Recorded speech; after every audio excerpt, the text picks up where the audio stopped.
I dance to the beat of my own drum. What makes me extraordinary? I'd say the fact that I'm the life of anybody I'm at. I come from a very traditional family. My parents both are from traditional backgrounds, professionally speaking. My mom's a lawyer, my dad's a doctor, and naturally they expected me to follow in their footsteps. And I did that. I am a lawyer by profession, but after about maybe 8-7 years, I decided to walk away from the whole legal profession and just follow my dreams of being a singer and my business dreams. And that was met with some pushback and disappointment from my family, and I had to deal with that, with choosing between doing what I wanted to do and doing what was expected of me. And I chose to do what I wanted to do. I chose myself, and that's an example of my decision or my ability to kind of do things the way that I want to do them as opposed to what other people expect of me. I will not tolerate boredom. I will not have you kill my mood. Like once I decide to be at a party, let's have the party. I've had situations where we are out with friends and you walk in and they're drunk, and then you're just like, guys, no way. There's no way we are having this happen to us. Maybe shots, or maybe let's do the other TikTok challenge. I love TikTok. Lately, it's killing me.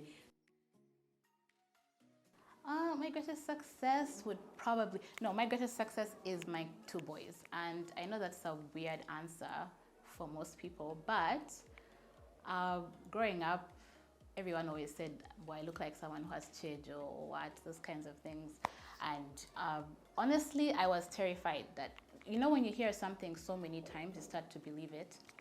And I was honestly afraid that I would not be able to give birth, like to push my child. So the first time I had a C-section, and I was shamed for having a C-section.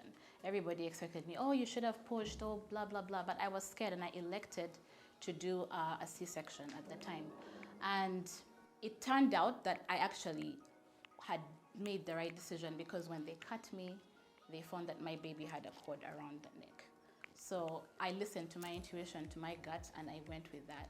And then with my second baby, it was a VBAC, so a vaginal birth after having a C-section, which is apparently very difficult to do. Most C-section moms don't push their babies after. And I was really scared. I really asked myself, can I really do this?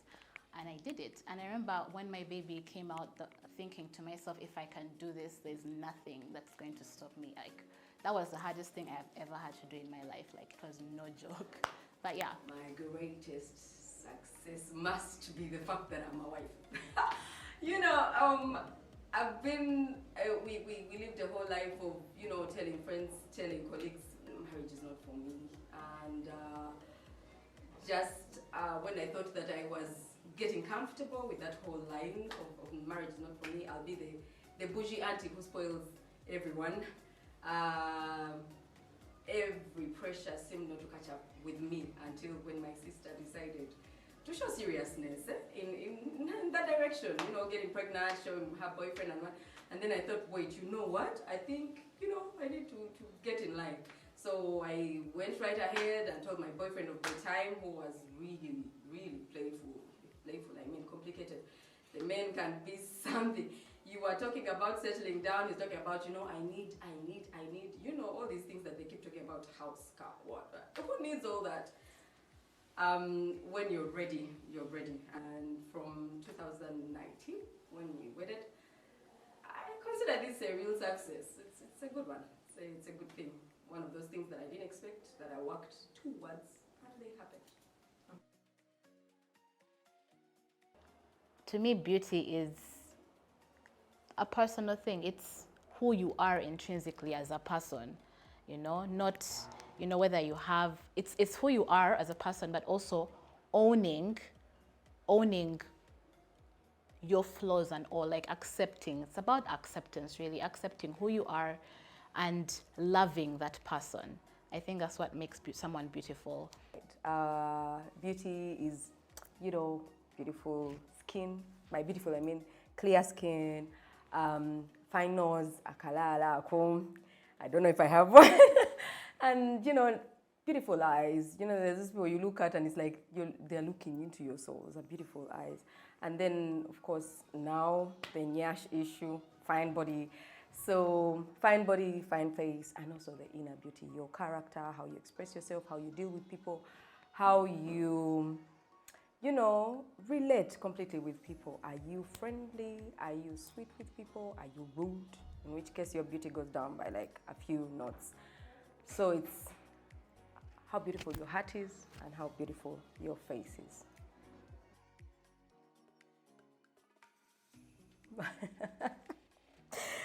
My best beauty secret is enough sleep, I think. Enough sleep. Take that first. Catch a break. Don't stress yourself out, because once stress comes in, so many things fall apart. You won't look after yourself, and then you will have all these outbreaks, and it will show. So rest for me. My beauty secret is taking care of myself. You know, making sure that I get my 8 hours of sleep whenever I can. It's not always possible, but whenever I can, making sure that I'm eating well, like veggies and fruits, and also just taking care of my skin. Like sometimes we get busy, I get busy and I forget, but for as much as possible, I try to simplify my skincare routines so that I can repeat them several times and make sure that I have a steady routine. Beauty routine. I have a mini, like a small beauty routine. I can't say I stick to it. When I remember, I do. There are those that are, of course, fundamental. Of course, you're washing your face every day, so I'm using a moisturizing facial wash, and then putting my cream, my day cream. Basically, that's the constant. I stick to my beauty routine because I have noticed that it works, you know. If I try something and it doesn't, or it gives me a bad reaction, I will stop. And I've also, I think also doing research into products that work for me and products that don't work helps. So I try to get information. If I try something and I have a bad reaction to it, I'm going to try and figure out why. Either I'll stop, but then I'll go and talk to a dermatologist and ask, hey, I tried this. What could be the problem? Because that happened to me actually. I had a bunch of skincare products I was using and I got a bad reaction, I got a rash, and yet they are supposed to be working. So they weren't giving me that result. But I had to go back to the dermatologist and ask her, hey, I've been using these skincare products. Because when you go into their offices, they ask you to bring their products. And I showed her what I've been using, and she said, yeah, this might not be good because you have skin that's prone to acne. This is going to clog your pores. So I think it's about having information, and when something doesn't work, you put it away. When it works, I mean, why should you, like, if something is not broken, why should you try to fix it? I would say interpersonal relations, because, you know, M&E is research mostly. Talking to people, getting in-depth feedback, observations and stuff. Trusting my intuition. In an industry whereby everybody is always telling you what to do and everyone has different opinions and what will work and what won't work, I found that trusting my gut and just going with what feels right to me has helped me a lot. I've found that when you don't have a clear vision about where you want to go, it's very difficult to have people come alongside you. But when you know what you want, when you have a clear idea of who you are and where you want to go as a person, in my experience, I've had people notice that and then come alongside me and tell me, oh, let's do a collaboration, or, you know, can we work together and do this kind of thing? So, yeah. Chosen the line of qualitative research, which requires for you to get information, relating mostly with people. So if you're not good talking to people, if you can get a person to relax enough to share with you, you're never going to get there. So my secret is that, you know, being in position to get that person to that level where they can easily tell me even about if they were beaten yesterday by their husband in relation to domestic violence. Yeah. Brave, resilient, and bohemian. Life of the party.